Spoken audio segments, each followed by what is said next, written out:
감람산에서 예수님이 하신 첫 번째 말씀이 이제 27절에 나오는데, 이 말씀은 예수님의 유월절 식탁에서 하셨던 첫 번째 말씀과 같은 것입니다. 예수님이 이러셨잖아요. 너희 중에 한 사람이 나를 팔 것이다, 얘기하셨죠. 그것과 같은 얘기를 27절에 또 하십니다. 너희가 다 나를 버릴 것이다. 예수님은 제자들에게 배신뿐 아니라 버리고 도망가는 것까지 예고하십니다. 예수님의 이 예고, 이건 제자들의 평소 행실, 그들의 기질, 이런 것들에 근거한 예수님의 어떤 예측, 단정일까요? 아닙니다. 이건 스가랴 선지자가 했던 말을 예수님이 인용하시는 것을 통해서 제자들이 예수님을 버리고 도망가는 건 당연한 일이었다라는 걸 말씀해 주시려는 겁니다. 스가랴서 13장 7절에 이렇게 나오거든요. 내가 목자를 치리니 양들이 흩어지리라. 이게 27절에 인용된 거거든요. 즉 예수님을 죽여서 구원을 이루시려는 하나님의 의지의 결과로 예수님이 죽는 거다. 그런 일이 일어날 때 제자인 너희들이 나를 버리고 도망가는 것, 그것은 당연한 일이야 라는 얘기입니다. 14장을 시작하면서 계속 말해왔던 예수님의 죽으심은 하나님의 의지의 결과였다. 이거 기억하시죠? 그래서 어떤 의지와 힘과 지혜도 예수님을 죽고 다시 살게 하는 결말을 완성해낼 수 없는 거다. 제자들이 예수님을 버렸다고, 예수님을 부인했다고 해서 그게 예수님의 죽으심의 어떤 그 방아쇠가 된 것은 아니었던 겁니다. 그건 하나님이 이루시는 거죠. 근데 이제 문제는 뭐냐면 하나님의 의지로 뜻을 이루실 때 그게 사람에게는 이해가 안 가는 이상한 일처럼 보인다는 것. 하나님이 일하시는 건 사람에게는 이해가 안 가는 이상한 일입니다. 당장 예수님을 부활시키시기 위해 죽인다. 이 말이 안 되죠. 그럴 거면 죽이지 않는 게 더 낫다는 게 사람의 생각이잖아요. 이처럼 하나님이 뜻을 이루시는 과정에서 사람은 하나님의 일하시는 방식, 그분의 타이밍, 그리고 그 일을 이루시는 수단, 그 과정들이 하나같이 이상합니다. 이해도 안 되고 설득도 안 시키십니다. 그냥 하나님은 일하십니다. 그런 점에서 예수님이 제자들에게 너희가 다 나를 버릴 거다라고 얘기하시는 건 한심하다는 듯, 그리고 실망했다는 듯, 너희가 어떻게 나한테 그럴 수 있어 라며 상처를 받았다는 듯 말씀하시는 투가 아니라, 오히려 예수님은 제자들이 자신을 버리는 일은 하나님께서 예수님을 죽이기로 결심하셨기 때문에 벌어지는 당연한 반응과 행동에 불과한 것이야 라는 얘기입니다. 스가랴 선지자의 말을 인용하셨던 그 부분을 다시 한번 보면 이렇게 돼요. 27절 한번 보시죠. 이는 기록된 바 내가 목자를 치리니 양들이 흩어지리라. 여기서 내가 아는 하나님을 얘기합니다. 목자를 쳐서 넘어뜨리는 일을 하나님이 하시게 되면 그 목자의 양들은 놀라서 사방으로 흩어지게 되는 일, 이건 자연스러운 거 아니겠어? 라는 얘기를 하시는 거예요. 그렇다면 제자들이 예수님이 죽을 때 도망치고 부인하고 배신했던 그 일이 당연해지는 근거는 그럼 뭐가 되는 거죠? 하나님이 하신 일, 그것 때문에 벌어지는 것들이에요. 사람들이 그걸 이상하게 여기는 바로 그 하나님의 일하심 때문에 이런 일들이 벌어지게 된다. 이게 예수님이 제자들에게 미리 얘기해 주시는 부분입니다. 예수님은 자신을 배신할 제자들, 버리고 도망칠 제자들, 부인하는 베드로, 여기 있는 애들은 다 그럴지 몰라요. 근데 저는 아니에요 라고 당당하게 얘기하던 그 베드로에게까지 아니야, 너희는 다 그렇게 할 거야 라고 얘기하시는 이 장면에서 어쩜 이렇게 차분하실까 생각이 듭니다. 내 등에 칼을 꽂을 애들한테 그럴 수 있어 라고 말하는, 그게 이게 뭘까 싶은 거예요. 너무 대인배라서 그런가? 인간들을 향한 구원자의 냉랭한 반응인가? 그래, 너희는 어차피 나를 죽일 수밖에 없어 라고 하는, 아니면 제자들을 포함한 모든 인간들에 대한 어떤 기대도 없는 모습인 건가? 라는 생각까지 듭니다. 왜 이렇게 예수님 차분하실까 하는 거죠. 여기서 우리는 복음의 한 성격을 들여다보게 됩니다. 복음은 모든 걸 탈바꿈시킵니다. 예수님의 이 말씀은 바로 그 복음의 성격에 맞춰져 있는 거죠. 제자들이 저지를 일들은 하나님의 이상한 일하심에 대한 당연한 반응이며 행동이라고 했잖아요. 낯설게 일하시는 그 하나님께 대한 인간들의 반응은 또 행동은 어떤 거냐면 하나님을 부정하고 하나님을 거부하고 하나님으로부터 도망치는 게 하나님의 일하심에 대한 인간들의 당연한 반응과 행동입니다. 아담과 하와를 생각해 볼까요? 아담과 하와는 하나님의 명령이 참 이상했어요. 왜 굳이 한 나무를 지목하셔서 그 나무에서 생기는 열매를 먹지 말라고 하시는 거지? 이해가 안 가는 거죠. 설명도 안 해주세요. 게다가 이유는 말씀해 주지 않으시면서 그걸 따먹으면 반드시 죽는다고 무섭게만 하시니 더더욱 이 명령은 이상하게 여겨지는 거예요. 왜 그래야 되는 거야? 라는 의문이 생기는 거죠. 그러니 이 아담과 하와가 이 하나님의 이상한 명령에 대해서 어떻게 반응하죠? 거부해요. 그래서 선악을 알게 하는 나무의 열매를 따먹어 버리죠. 아담과 하와는 하나님의 명령, 그분의 말씀이 이상하다고 생각하자 그것에 대해 거부하며 그 반대의 행동을 감행하게 되는 거죠.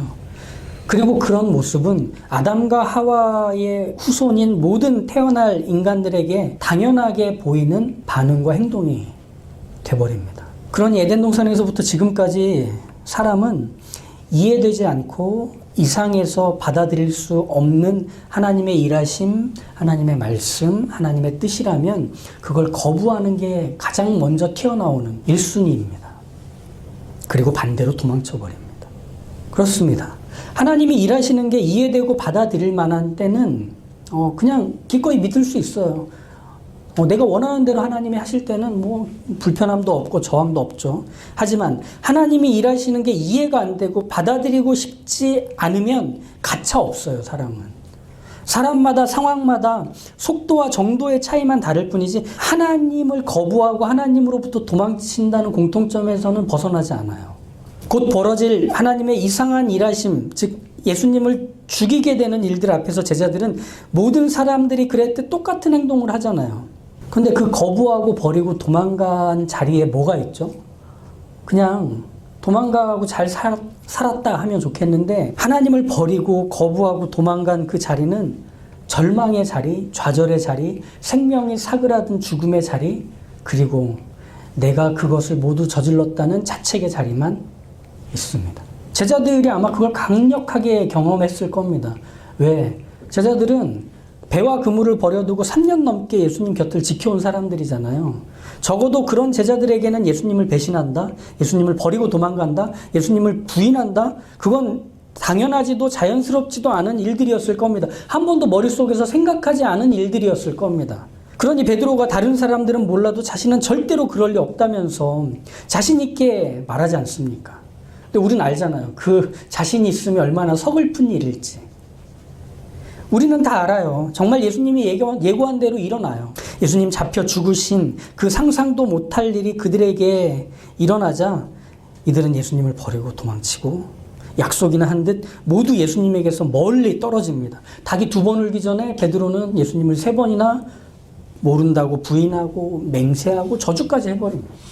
즉 그런 하나님의 이상한 일하심을 경험하기 전까지 사람들은 내가 하나님하고 좋은 관계인 줄 알고 내가 하나님의 일하심을 좋아하는 줄 알고 내가 하나님은 이해할 수 없는 분이 아니라 이해 가능한 분이고 나와 참 잘 맞아, 코드가 잘 떨어져 라고 생각합니다. 우리는 하나님이 누구신지를 정말 정면으로 보게 되는 일들을 맛보기 전까지 나하고 하나님하고 제법 괜찮은 줄 알아요. 하나님을 잘 믿고 있는 줄 알아요. 하나님이 하시는 일들을 기꺼이 동의하고 따를 것처럼 생각해요. 그렇지만 하나님이 이해할 수 없는 일들을 하실 때는 이 모든 것들이 다 무너져 버린다는 거죠. 하나님께서 일하신다는 것은 알겠지만 그것들이 나를 짓누르고 괴롭히는 모든 게 돼버리면 이게 무슨 일이야? 왜 나한테 이런 일들이 생기는 거야? 그 하나님의 이상한 일하심이 한 대 맞기 전까지 잘 있을 줄 알았는데 모든 게 그렇게 무너지는 거죠. 그리고 버리고 도망치는 거죠. 제자들만 그런 거 아닙니다. 우리 역시 그래요. 하나님의 이상한 일하심 앞에서 당황하고 놀래요. 그리고 우리가 하는 일이라고는 거부하고 도망치는 겁니다. 그게 교회를 박차고 나 이제 하나님 안 믿어, 나 이제 교회 떠날 거야 라고 나타나는 경우도 있지만 대체로는 냉랭하고 건조하게 교회 안에서 여기저기 떠돌면서 그냥 부유하고 있는 대부분의 성도들의 모습이기도 합니다. 그리고 철저하게 교회와 일상을 구분해서 이중적으로 사는 모습이 그 뿌리에서 나온 겁니다. 즉 사람은 하나님의 이상한 일하심에 대해서 같은 반응과 행동을 보일 뿐이에요. 모두 다 버리고 도망가요. 제 여동생은 교회를 떠났습니다. 저한테 얘기했어요. 나 이제 하나님 안 믿어. 집에서 같이 음식 잘 해먹고 패션 센스라든지 관심사가 유독 통하는 게 많았던 둘째 오빠가 암으로 죽게 된 후에 하나님을 더는 못 믿겠다면서 다 끊어버렸습니다. 쌍둥이를 임신했을 때 제 동생이 암이 재발했다는 소식을 전해 들었을 때 정말 힘껏 기도했었대요. 하나님, 이런 이상한 상황 만들지 말고 오빠 좀 살려주세요. 그 착한 오빠 우리하고 오래 좀 있게 해주세요. 간절히 기도했었대요. 하지만 결국 그 기도를 들어주시지 않은 하나님을 원망하면서 하나님에 대해 모든 걸 끊어버리고 마음의 빗장을 걸어 잠궜죠. 그래요. 하나님의 이상한 일하심을 인생에서 겪게 되면 이렇게 하나님을 믿는 믿음과 가치관, 방향 통째로 흔들려 버립니다.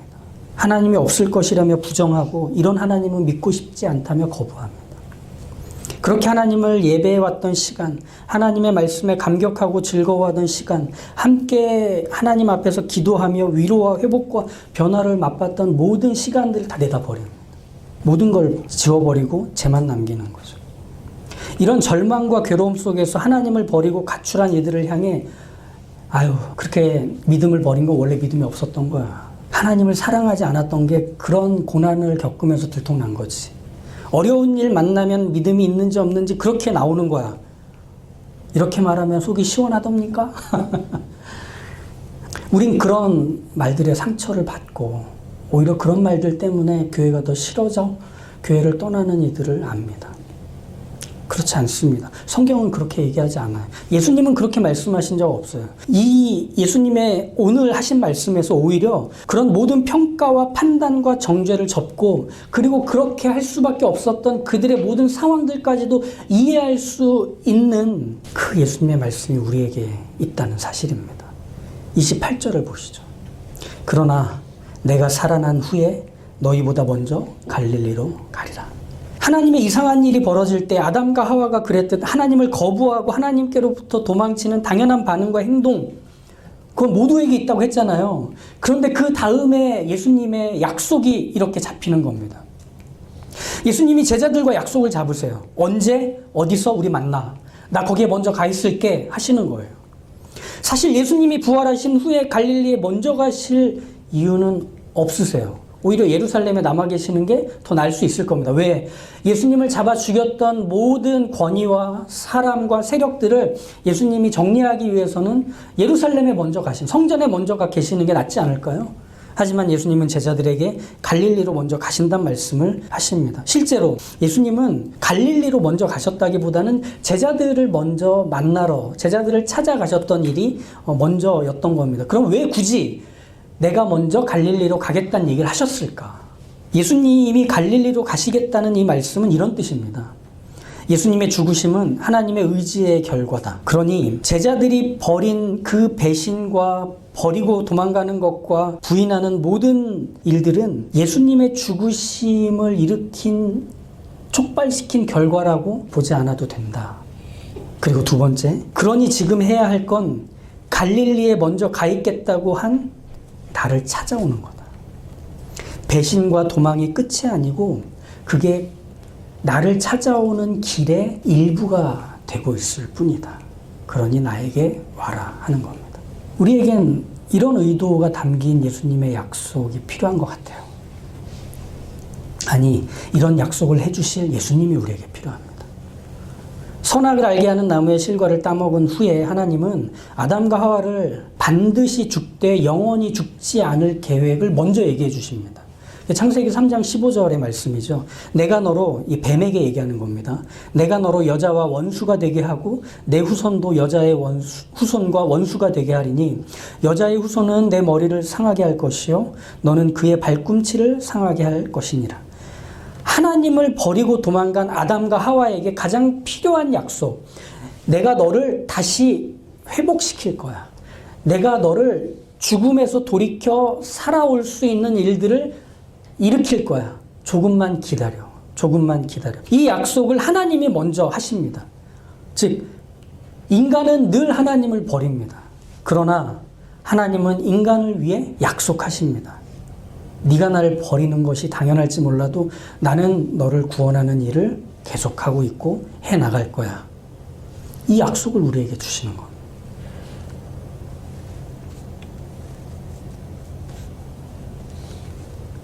하나님은 그렇게 하나님의 구원할 자들을 구원하시기 위해 멈춤이 없으신 거죠. 사람이 자연에서 멀어지면 질병에서 가까워지잖아요. 사람도 그런 것 같아요. 사람이 하나님에게서 멀어지면 죽음에 가까워져요. 그래서 하나님은 어떻게 하시느냐? 하나님이 달려오세요. 그리고 그 도망가는 길에 손에 날짜와 장소가 적힌 약속을 주세요. 나 먼저 가 있을게. 준비하고 있을게. 거기로 와. 이건 우리에게 어떤 걸 말해주느냐면 이런 거 아닙니까? 제자들이 예수님을 부인하고 예수님을 버리고 도망쳤던 그 배신의 길, 부인의 길, 거부와 도망의 길이 예수님의 이 갈릴리로 먼저 가시겠다는 약속을 통해 경유하는 길이 돼버리는 거예요. 그들이 저지른 일이 결과가 아니라 예수님께 가기 위한 과정이 돼버리는 거예요. 예수님의 약속을 통해서. 이게 얼마나 감사한 일인지. 저는 제 동생이 지금 걷고 있는 길이 하나님과 상관없는 길이라는 걸 믿지 않습니다. 제 동생처럼 하나님을 거부하고 의심하고 부정하는 영혼들의 길 역시 하나님이 관심 없어 하는 길이 아닐 거라고 확신합니다. 이미 예수님이 먼저 가 계시겠다고 하신 그 길을 가고 있을 뿐입니다. 다만 뱅글뱅글 돌아서 가는 겁니다. 다른 길을 갔다가 다시 빠꾸해서 가고 있는 겁니다. 그러니 괜찮은 거 아닙니까? 목적지는 정해져 있습니다. 내가 먼저 가서 너희를 기다리고 있을게. 그 예수님의 약속 안에 우리가 있는 겁니다. 이건 마치 그것과 같아요. 산기슭에서 흘러내린 물이 개울과 시내를 채워가면서 강으로 수렴되듯이 우리가 살아가는 모든 삶에서 하나님을 떠나거나 하나님을 도망치거나 하나님과 상관없이 하나님을 부정하게 되는 모든 일들, 모든 마음들, 이것들로 우리의 삶이 멈추거나 끝나는 게 아니라 그것들도 여전히 하나의 목적지를 향해 가고 있는 과정이 되고 있다는 사실 앞에서 우리는 거기서 멈출 수 없습니다. 거기서 그만둘 수 없습니다. 거기서 나의 이 모습을 가지고 다 내려놓고 못 해먹겠다 할 수 없습니다. 그 다음으로 갈 수 있습니다. 이미 길을 내셨기 때문에. 그러니 가보시죠. 해보시죠. 아까 우리가 했던 찬양 가사처럼 주의 얼굴 대하기까지 주의 은혜 의심하였네. 나를 보호하시는 줄을 나 지금 알았네. 내 곁에 계시면서. 우리 그분 얼굴 볼 때까지는 멈추지 말아야 합니다. 계속 가보시죠. 계속 나를 뒤로 잡아끄는 힘들에 내가 쉽사리 넘어가지 말고 나 그래 하나님 너무 싫어. 나한테 이런 일을 하게 하시고 나에게 이런 경험을 하게 하시고 나를 여기까지 끌어내리신 하나님 나 못마땅해. 근데 이 다음으로 가볼게. 우리 그럴 수 있는 사람입니다. 기도하시죠. 하나님 믿었는데 이게 뭡니까? 하나님 다 해주실 거 알았는데 왜 이렇게 안 하십니까? 왜 하나님 제 삶에서 또 저희의 삶에서 이상한 일들만 계속 반복하십니까? 어떤 것들을 끊어내 주셔야 할 걸 아시면서도 왜 침묵하십니까? 라는 우리의 비명과 한숨과 우리의 몸을 떠는 몸부림들이 멈추지 않고 나올 때 우리는 하나님을 포기하고 싶습니다. 버리고 싶고 하나님으로부터 돌아서고 싶습니다. 근데 우리 주님이 하나님으로부터 돌아서고 포기한 그 걸음까지도 기어이 길을 잇대셔서 주의 얼굴을 보는 자리로 데려가시니 우리는 우리가 포기해도 포기할 수 없는 인생이 되었습니다. 우리는 우리가 단념해도 단념할 수 없는 인생이 되었습니다. 그러니 주님, 하나님과 상관없는 삶이 없다는 걸 알게 하셨으니 모든 절망의 순간, 모든 염려의 순간, 모든 두려움과 좌절과 후회와 낙심의 순간마다 그래, 이것조차도 과정이야. 이것조차도 주님이 만들어 놓으신 그 길, 약속하신 그곳에 다 있는 시간이며 길이야. 가보자. 그렇게 무거운 걸음이라도 내딛게 되는 하나님의 사람들의 믿음의 걸음 되도록 도우시고 함께하여 주시옵소서. 눈물이 많은 인생을 삽니다. 한숨이 많은 인생을 삽니다. 그러나 하나님과 함께하는 인생을 살고 있습니다.